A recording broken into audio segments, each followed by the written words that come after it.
Hello guys, welcome back to MT explained. Captain America brave new world का post credit scene हमें एक ऐसी खतरनाक चीज के बारे में बताता है जिसके बारे में हमें कभी पता ही नहीं था। हमें बिल्कुल पता ही नहीं था कि एमसीयू में ऐसा कुछ भी एग्जिस्ट करता है, और इसीलिए मैं मार्वल वालों से कहना चाहूंगा, अच्छा हमको सिखा रिया है। तो सेकंड हैंड कैप्टन अमेरिका की movie brave new world release हुई, जिसमें हल्क की ढेर सारी बातें हुई और हमें रेड हल्क भी देखने को मिला एमसीयू में पहली बार। इस मूवी का पोस्ट क्रेडिट सीन भी हल्क से ही रिलेटेड है, जहां हल्क का एक विलन या फिर एंटी हीरो जिसका नाम होता है द लीडर देखने को मिलता है। मूवी के एंडिंग में Sam Wilson high security prison जो कि डीप ओशियन में पानी के नीचे होती है, जो कि हमने कैप्टन अमेरिका सिविल वॉर में भी देखी थी, जिसका नाम होता है दी राफ्ट, वहां पर जाते हुए दिखाया जाता है। और वो उन्हीं प्रिजन सेल में जाता है जहाँ पर सिविल वॉर में टोनी ने कैप के साइड के एवेंजर्स को कैद करवा कर रखा था, और वहाँ पर वो मिलता है दी लीडर से। दी लीडर कौन? ये वही है जो दी इनक्रेडिबल मूवी में रिस्पॉन्सिबल था दी अबोमिनेशन के क्रिएशन के लिए। लेकिन लास्ट टाइम जब हमने इसे देखा था तो इसका अपीयरेंस एक large headed super intelligent being की तरह था, जो कि एकदम कॉमिक एक्यूरेट भी था। लेकिन इस पोस्ट क्रेडिट सीन में किसी ने अपने दिमाग का जोरदार इस्तेमाल किया और हमारे सामने ये परोस दिया, जो कि कॉमिक एक्यूरेसी से उतना ही दूर है जितना रणवीर अलाहाबादिया स्पिरिचुअलिटी से।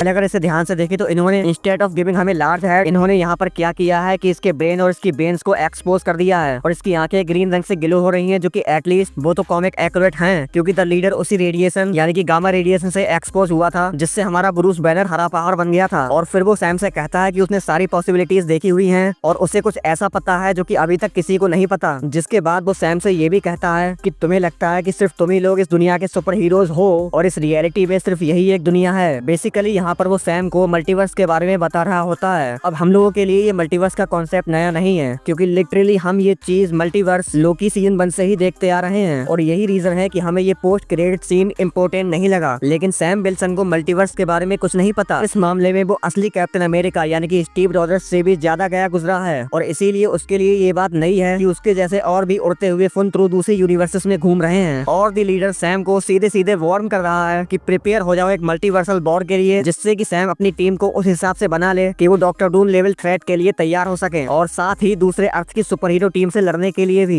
क्योंकि अवेंजर्स सीक्रेट वॉर्स में यही होता है, क्योंकि जब दो अर्थ का इनकर्जन होना स्टार्ट होता है और वो दोनों अर्थ डिस्ट्रॉय होने वाली होती है, तब इन दोनों अर्थ के रिस्पेक्टिव सुपर हीरोज और सुपर विलन मिलकर टीम बना लेते हैं और अपनी अर्थ को बचाने के लिए दूसरी अर्थ के सुपर हीरोज और सुपर विलन से लड़ते हैं। और जब सारे यूनिवर्सेस डिस्ट्रॉय हो जाते हैं, तब डॉक्टर डूम एक काइंड ऑफ नई वर्ल्ड बनाता है जिसका नाम होता है बैटल वर्ल्ड, जहाँ पर सभी यूनिवर्सेस के बेस्ट सर्वाइविंग और एंकर बीइंग्स होते हैं। बेसिकली दी लीडर की यही पावर्स होती हैं कि वो आने वाली पॉसिबिलिटीज को फोरशैडो कर सकता है, और इन्हीं का इस्तेमाल करके उसने पता लगा लिया है कि मल्टीवर्स एग्जिस्ट करता है, और वो ये बात सैम को बताता है, जिससे कि जब तक हम लोग अवेंजर्स डूम्सडे देखेंगे तो वो लोग ये दिखा सके कि सैम ने डॉक्टर डूम के लिए ऑलरेडी प्रिपेयर कर लिया है। क्योंकि कैसे ना कैसे मार्वल वालों को ये दिखाना था कि सैम को मल्टीवर्स के बारे में पता है, क्योंकि अवेंजर्स डूम्सडे मूवी अब ज्यादा दूर नहीं है, और यही वो मूवी थी जहाँ पर मार्वल वालों ने अर्थ 616 के मेजर सुपर हीरोज को ये बता दिया है कि मल्टीवर्स एग्जिस्ट करता है और एक बहुत ही बड़ा मल्टीवर्स थ्रेट आने वाला है, और उसके लिए प्रिपेयर हो जाओ। आई होप आपको ये वीडियो पसंद आया होगा, तो वीडियो को लाइक कर दीजिए, और ऐसे ही और इंटरेस्टिंग वीडियोस के लिए हमारे चैनल को सब्सक्राइब कर दीजिए। हम आपसे मिलेंगे नेक्स्ट वीडियो में नेक्स्ट अपडेट के साथ। As always, thanks for watching.